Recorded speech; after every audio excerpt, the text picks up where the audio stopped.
నీళ్లు నమిలారే తప్ప నిరోధించలేకపోయారు.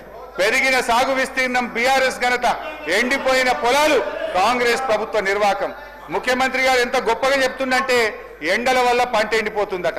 పంటలు ఎండుతున్నది ఎండల వల్ల కాదు, ఈ ప్రభుత్వం యొక్క నేరపూరిత నిర్లక్ష్యం వల్ల ఈ రాష్ట్రంలో పంటలు ఎండుతా ఉన్నాయి. ఈ సంవత్సరం వానలు సమృద్ధిగా కురిశాయి, నదీ జలాల్లో ప్రవాహాలు పెరిగాయి. కానీ నీళ్లను ఒడిసి పట్టడంలో ఈ కాంగ్రెస్ ప్రభుత్వం ఫెయిల్ అయింది. ఎంత దారుణం అంటే అధ్యక్ష, దేవాదుల ప్రాజెక్టుకు సంబంధించి 6 కోట్ల ఓఎండ్ఎం బిల్లులు చెల్లించక ఈ రోజు 600 కోట్ల విలువైన పంట వరంగల్ జిల్లాలో ఎండిపోతా ఉంది అధ్యక్ష. 33 రోజులు మోటార్లు ఆలస్యంగా స్టార్ట్ చేశారు. ఇది కాలం తెచ్చిన కరువు కాదు, కాంగ్రెస్ ప్రభుత్వం తెచ్చిన కరువు. రైతు బంధు ఇప్పుడైతే 10,000, మేమొస్తే 15,000 అన్నారు. ఎనుముల వారిని నమ్ముకుంటే ఏం జరిగింది? ఎగవేతే మిగిలింది అధ్యక్ష. వానకాలం రైతు భరోసా ఎగ్గొట్టారు. యాసంగిలో 15,000 ఇవ్వాల్సిన భరోసా 12,000 కుదించారు. ఇది కూడా కొందరి రైతుల ఖాతాల్లోనే వేశారు. రైతు కూలీలకు భరోసా లేదు, కౌలు రైతుల ప్రస్తావన లేదు. చేతు గుర్తు వారి చేతగాని పాలనలో రైతు మళ్ళీ అప్పు కోసం చెయ్యి చాపాల్సి వస్తుంది అధ్యక్ష. రుణమాఫీ అధ్యక్ష, స్టేట్ లెవెల్ బ్యాంకర్స్ మీటింగ్ లో సంపూర్ణ రుణమాఫీకి ఎంత కావాలంటే 49,500 కోట్ల రూపాయలని చెప్పారు.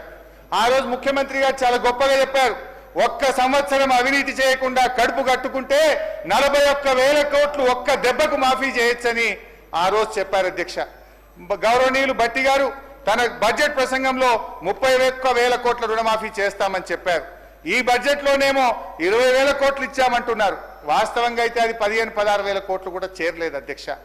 వాస్తవం ఏమిటంటే అధ్యక్ష, రైతు ఇంటికి బ్యాంకుకు మధ్య ఇంకా తిరుగుతూనే ఉన్నాడు.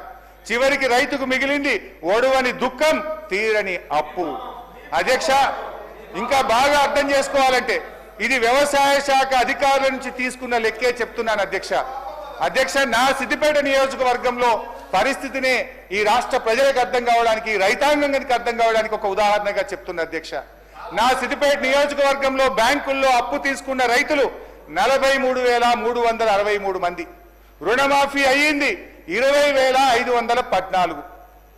రుణమాఫీ కానటువంటి రైతులు 22,849. అంటే అయింది తక్కువ, కానటువంటి రైతుల సంఖ్య ఎక్కువ.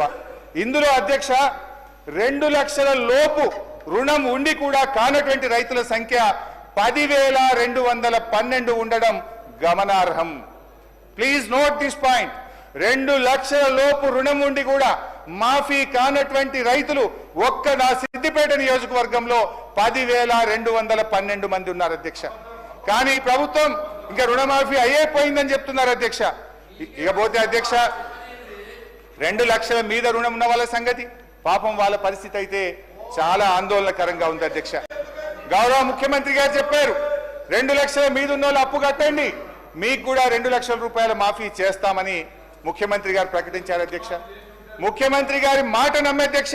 నా నియోజకవర్గం ఉదాహరణ కోసం ఒక 2-3 పేర్లు చెప్తా, చాలా ఉన్నాయి. కానీ గుర్రాలగొంది గ్రామంలో శ్రీనివాస్ రెడ్డి అనే రైతు యూబీఐ బ్యాంకులో 30 ఆగస్టు 2024 నాడు 2 లక్షల మీద ఉన్న 50,000 కట్టిండి అధ్యక్ష. ఇవాళటి వరకు మాఫీ కాలే. నారాయణరావుపేటకు చెందిన సత్తిరెడ్డి అనే రైతు 2,60,000 రుణం ఉంటే మితితో కలిపి మీద 76,000 రూపాయలు కట్టిండి అధ్యక్ష. బంజేర్పల్లికి చెందిన మరో రైతు అఖ్తర్ ఖుస్రో 2,06,000 అప్పుంటే మితితో కలిపి మీదున్న 10,000 కట్టిండి అధ్యక్ష.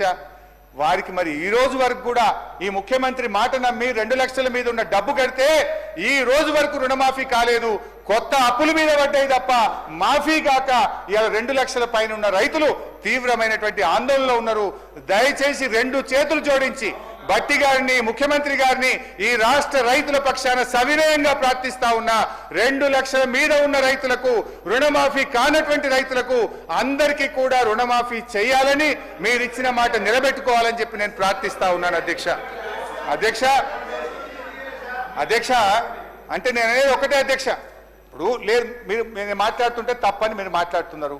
నేను భట్టి గారిని అడుగుతున్నా, మదిర నియోజకవర్గానికి పోదామా, లేదు నా సిద్దిపేట నియోజకవర్గానికి వస్తారా, లేదు ఈ రాష్ట్రంలో ఏ గ్రామానికి పోదామో చెప్పండి. సంపూర్ణ రుణమాఫీ అయిందంటే నేను బహిరంగంగా మీకు క్షమాపణ చెప్పడానికి సిద్ధం. మీరు సిద్ధంగా ఉన్నారా నేను అడుగుతా ఉన్నా అధ్యక్ష. ఇవాళ ప్రజలు అర్థం చేసుకుంటున్నారు అధ్యక్ష. ముఖ్యమంత్రి గారు ఆ రోజు ఏం చెప్పిండు అధ్యక్ష? ఒక్క సంవత్సరం కడుపు కట్టుకుంటే ప్లీజ్ ఒక్క సంవత్సరం కడుపు కట్టుకుంటే రుణమాఫీ అవుతుందన్నారు అధ్యక్ష. ఇవాళ కడుపు కట్టుకుంది ఎవరో, అవినీతి ఆకలి అవుతుంది ఎవరికో ఇవాళ వాళ్ళకే తెలియాలి అధ్యక్ష. అధ్యక్ష, నీటిపారుదల రంగం గత బడ్జెట్ లో మీరు ఆన్గోయింగ్ ప్రాజెక్టులు పూర్తి చేస్తామన్నారు అధ్యక్ష. 600 లక్షల ఎకరాలకు నీళ్లు ఇస్తామన్నారు అధ్యక్ష. అధ్యక్ష, ఒకవేళ నేను బట్టి గారిని అడుగుతున్నా, 6 ప్రాజెక్టులు పూర్తి చేస్తే వాటి పేర్లు చెప్పండి, ఎన్ని ఎకరాలకు ఆయకట్టుకు ఇచ్చారో చెప్పండి. అధ్యక్ష, 15 నెలల కాంగ్రెస్ పాలనలో ఖమ్మంలో పెద్దవాగు ప్రాజెక్టు కొట్టుకుపోయింది, SLBC కూలిపోయింది, వట్టెం